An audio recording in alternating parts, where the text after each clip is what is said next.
Hello, hello, hello, hello, and welcome back to IVF in Your Pocket, your waiting room companion. Today's episode is a fun one. It is all about busting top 10 myths about IVF. There are so many misconceptions about IVF out there, and so we're going to poke a hole in some of those myths today. It was hard deciding what the top 10 are. And so I want to hear from you what you know about IVF and what is definitely not true. So please send me an email. You can find that on the show notes at alexandrapsychotherapy@gmail.com or contact me through the contact form in the show notes. Let's get right into it. Myth number 1. I think this is the top IVF myth, and it's an unfortunate one, that IVF is a guarantee. So unfortunately, IVF is not a guarantee. And a lot of people think that once couples start out, or if you're a single parent by choice, start out on the IVF journey, that you are going to have the desired outcome. But unfortunately, that is not true. As we know, there's so much room for disappointment and letdown, and an IVF journey that does not come to fruition in the way that the couple or the person was hoping. And so it's really important to bust this myth out in the community, both IVF community and more globally than that IVF is not a guarantee. Although it's an amazing art form, amazing science, it is not a guarantee. Myth number 2, IVF is only for heterosexual married couples. This one is still really prominent out there. That could not be further from the truth. In fact, the largest growing demographic utilizing IVF is the queer community. That includes queer couples, trans people using IVF to build their families. And so it's a huge misconception that IVF is only for a certain demographic. Connected to this one is, I think, another huge misconception and myth is that the reason married heterosexual couples access IVF is because there is a problem with the female's body, or the female is the one having the fertility issue. This one I feel really passionate about. So to go through some stats actually here, 35% of people struggling with infertility are actually men, and then 35% of people struggling with infertility are females, and then 20% are actually combined fertility issues, and then 10% of that is unexplained fertility for those subset of people who are accessing IVF for fertility issues. So again, IVF is not a just heterosexual thing for couples. There's a ton of people who are coming in to build their families as single parents by choice. There are tons of couples coming in to build their family, queer couples, that this is the option for building their family. There's a ton of single gay dads building their family through surrogacy and IVF. This is a huge way to build family and a massive opportunity for so many different kinds of people to build their family. And female fertility is not the whole picture when we're talking about IVF. There's also so much of male infertility in the equation, and male infertility just gets completely obliterated in the context, I think, in thinking about IVF, and it's really, really unfortunate. It becomes really hard for men who are struggling with fertility. It is so stigmatized. So it is Really important. It is essential that we start talking about the facts and the reality about male infertility being a picture for those who are accessing IVF and just a phenomenon out in the world. In fact, 1 in 11 men are struggling with infertility. And then, of course, 1 in 6 couples are struggling in infertility globally. 1 in 6. So, of course, this number unfortunately is increasing.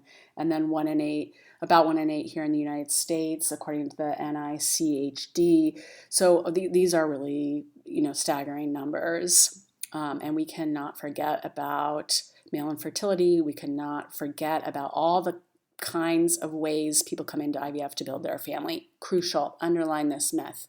Let's bust it. Myth number 3. The hardest part of IVF is the physical part of the journey, so the shots and what happens with our hormones. This one I'm obviously very passionate about. Unfortunately, for a lot of people, IVF is difficult both physically and emotionally, and oftentimes most people find that the hardest part of IVF is the emotional journey. I think the emotional journey is less talked about and less visual, and when people think about IVF who aren't on the journey, they usually think about the shots, and there's so much more to IVF emotionally: the waiting, the letdown, the disappointment, the hope, the defeat, the financial burden. The physical burden is also tremendous, but there's a lot of overwhelm with the journey that makes it really difficult, and people overlook that often. Myth number 4, IVF is a quick process and you just need 1 cycle. This one's a big one. Unfortunately, that is not true. IVF is pretty slow. There can be long waiting times before you get in, even for a consult. And then IVF has different phases to it, which I think a lot of people don't know. There's the retrieval process, and then there's the transfer process, and there's usually quite a bit of time between those 2 phases. And of course, oftentimes it takes multiple retrieval rounds and sometimes multiple transfer rounds to get the desired outcome. This one's really important because I think people come in because of this myth and think it's going to be easy breezy, really quick process just one time, and that's often not the case. Myth 5, IVF is done as a last resort, mostly for people struggling with infertility.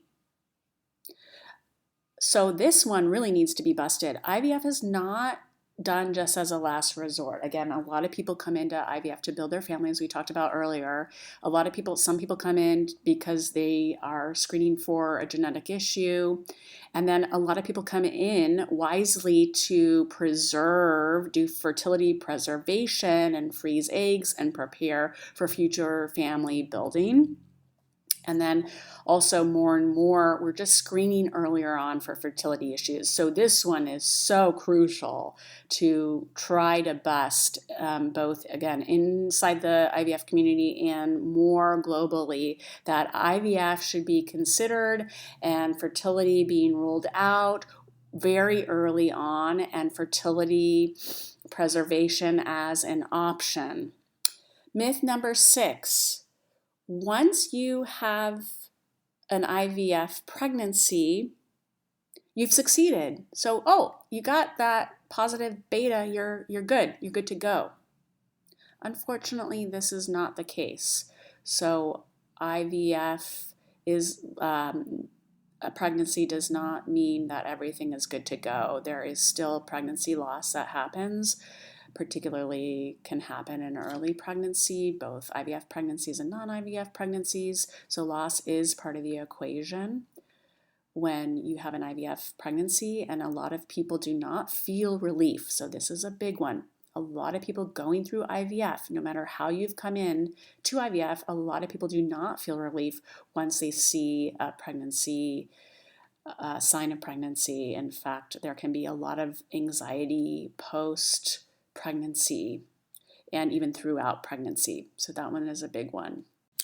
Myth number 7 is that once you have your family and you've achieved pregnancy, that the heartache of IVF leaves. So unfortunately, this one's not true. Some people can experience the pain of IVF long after they've had their family. And IVF can come with trauma that lasts longer than expected. Myth number 8, if you're using donor conception, so if you're going to use a donor egg or donor sperm, then the child isn't really yours. Ugh, we could do 10 episodes on this myth. This one is just, my pet peeve. No. When you have a child through donor conception, that is your child.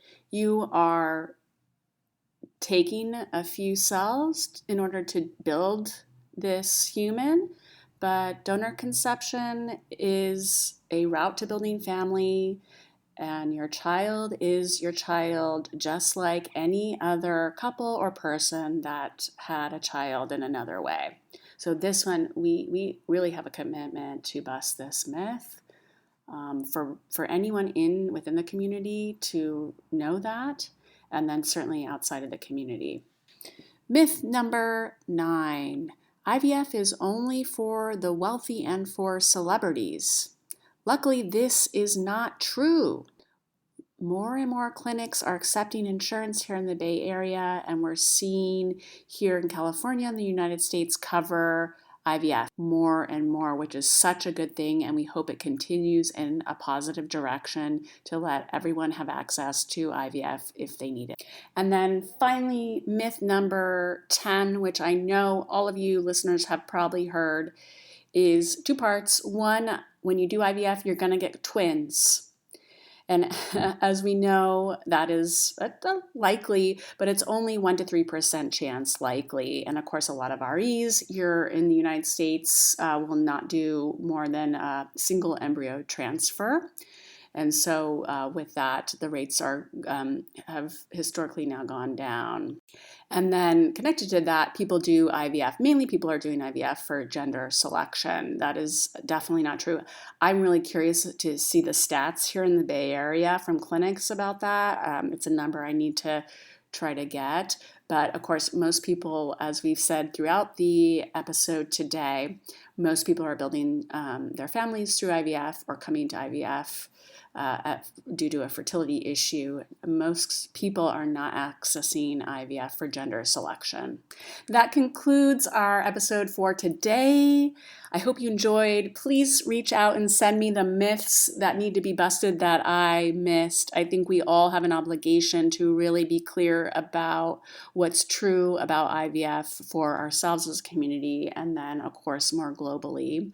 You can find me at alexandrapsychotherapy or find a way to contact me in my contact form in the show notes. Until next time, remember, you are definitely not alone.